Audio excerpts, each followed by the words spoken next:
وللحديث أكثر حول هذا الموضوع ينضم إلينا الدكتور محند الشريف زيرم المختص في علم النفس العيادي. أهلا بك دكتور محند. شكرا على الاستضافة. بالبداية أود الإشارة إلى أنه كان اليوم العالمي للصحة النفسية في 10 من أكتوبر من كل عام، يعني يتم الاحتفال وإحياء هذا اليوم. برأيك ما الذي يؤثر على نفسية الفرد؟ نفسية الفرد تتأثر بعدة عوامل، والعامل النفسي هو يحدد شخصية الإنسان منذ ولادته. نعم. أما فيما يخص علم النفس كعلم فيدرس عدة مجالات في شخصية الإنسان، منها المجال النمائي أين ننمي قدرات الفرد وميوله. نعم. هناك الجانب الوقائي أين علم النفس كعلم يحدد ويمنع عدة اضطرابات. وفي الأخير يأتي المجال العلاجي أين المختص النفساني يعالج في حالة وجود اضطرابات وأمراض نفسية. وعلى العموم الجانب النفسي هو الذي يحدد الشخصية، وهو الذي يحدد ماذا سيكون فيه الفرد مستقبلا. إذن العلم الحديث وعلم النفس الحديث يعني بهذا الجانب الذي يمكن من إيجاد أفراد يستطيعون أن يواجهوا مصاعب الحياة ويكون لهم مردود فعال في مجال علمهم أو عملهم. فلا يمكن أن يتأتى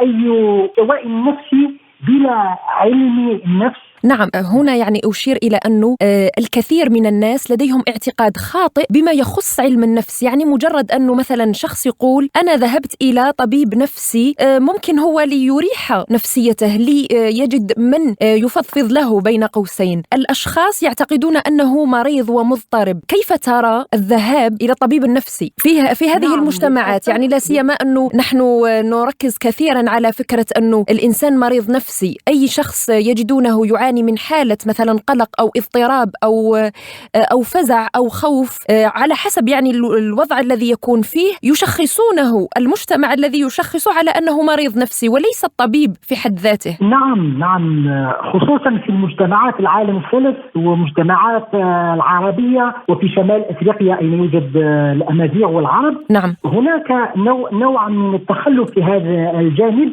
إذ أن أي شخص يريد أن يزور الطبيب النفساني أو المختص النفساني يرى وكأنه مريض وكأنه شاذ. نعم. وهذا غير صحيح. كل إنسان يحتاج إلى مختص نفساني منذ الطفولة إلى المراهقة وإلى الرشد، وحتى ما يسمى حديثا فيما يخص بعلم النفس كبار السن، وحتى هناك اضطرابات تظهر في سن معين. إذن علم النفس يحتاجه الإنسان في أي عمر وفي أي مجتمع أينما كان. الشخص الذي يرى نفسه أو يراه المجتمع أنه شاذ أنه مجنون بين قوسين إذا زار طبيب نفساني، هذا غير صحيح. إذا علم النفس يتدخل كما قلت مسبقا في كثير من مجالات الحياة، ليس بالضرورة للعلاج، قد يكون للإرشاد، قد يكون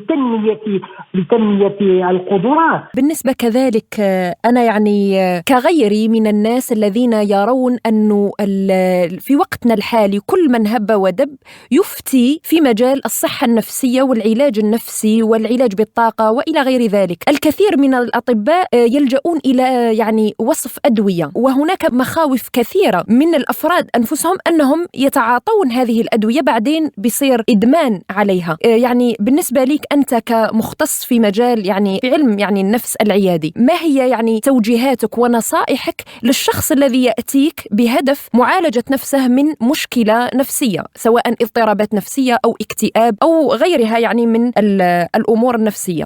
نعم، سؤال في محله. في وقتنا الحاضر كل من هب ودب يحاول أن يعمل في مجال علم النفس ومجال الطاقة والتنمية البشرية، وللأسف الكثير منهم ليس لديهم معلومات علمية دقيقة حول هذا المجال مثلا في تحليل ولا حتى مؤهلات يعني أكاديمية. نعم، في مجال التحليل النفسي لا توجد شهادة أهلة، شهادة دبلوم ديتا، نعم، شهادة أكاديمية حكومية. وأيضا هناك من أعماله هي الأقرب إلى الشعوذة وأي شيء آخر من علم النفس، خصوصا في مجتمعاتنا العربية بالمناسبة. يعني الكثير من الأشخاص لديهم اعتقادات خاطئة فيما يخص العلاج النفسي، حتى أنه يعني قبل فترة من هذه السنة، عفوا للمقاطعة، في تونس كان هناك مشعوذ يعالج النساء، أكثر من 900 امرأة اغتصبهن. وبين قوسين هذا من جهل النساء. أنا يعني في وقتها قدمت حلقة خاصة عن هذا الموضوع، وقلت أنه يعني لن أعيب الشخص الذي قام بهذه الجريمة، جريمة اغتصاب النساء، لأنه كان برضاهن. اعتقدنا أنها معالجة نفسية وإخراج الجن منهن عن طريق هذه الممارسة، فهنا يدخل الجهل كذلك. للأسف هذه السلوكيات موجودة في كل المجتمعات، لكن في المجتمعات المتخلفة تفشيها أكثر. نعم، لأن الناس في الغالب غير واعية، حتى التأثير الحكومي ربما غير مجيد في بعض المناطق. نعم. إذن الإنسان يحتاج إلى العلاج النفسي، يحتاج إلى المساعدة النفسية، لكن ليس من أي شخص. يجب أن يكون شخص معتمد ولديه خلفية علمية ويقوم بعلاج ومتابعة نفسية دقيقة، لأن مثل الطب، مثل الفيزياء، نعم. علم النفس علم دقيق وعلم مؤطر ويأتي بثماره.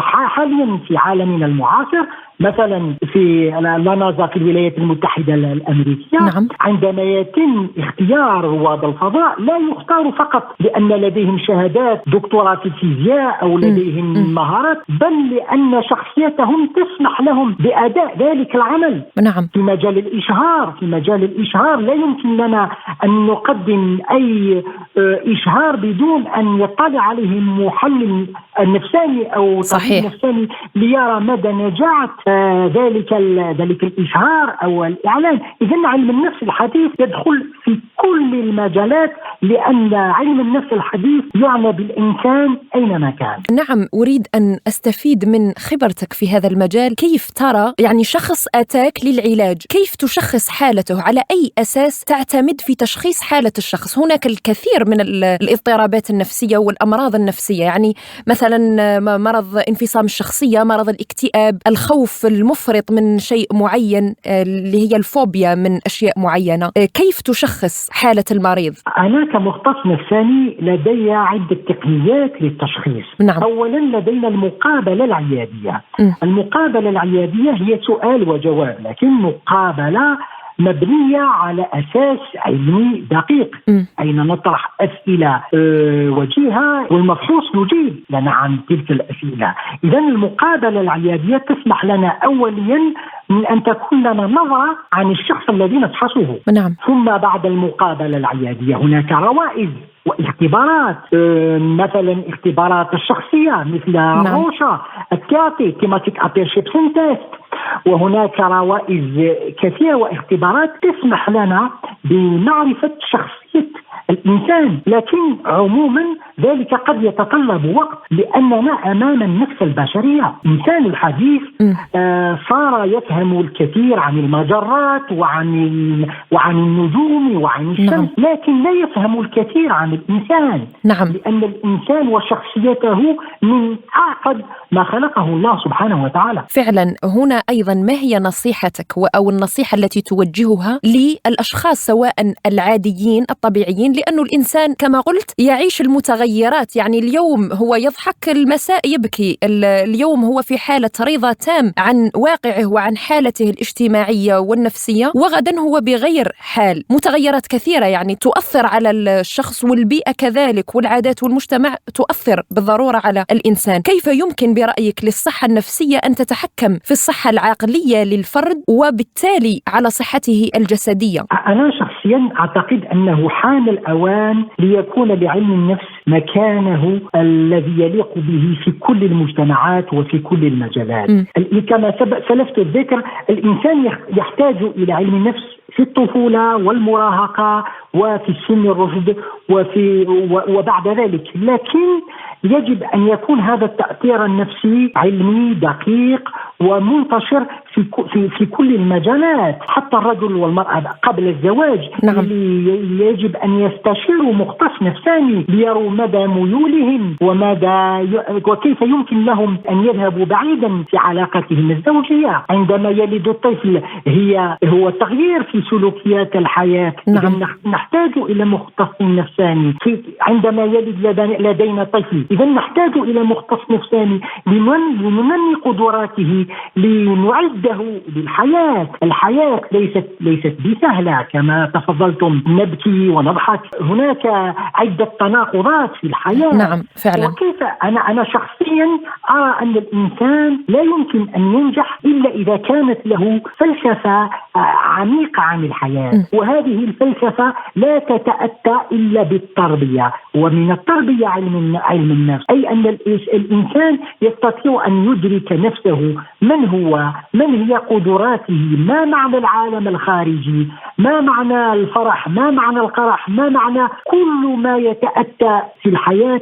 وفي كل المراحل التي يمر بها الإنسان يحتاج إلى مختص نفساني يكون له سند ويضيء له طريق. نعم، شكرا لك الدكتور محند الشريف زيرم، المختص في علم النفس العيادي، على هذه المداخلة. ونتمنى فعلا أنه الإنسان يتمتع بصحة نفسية، لأنها تعتبر الركيزة والدعامة لصحته الجسدية حسب رأيي وتقدير.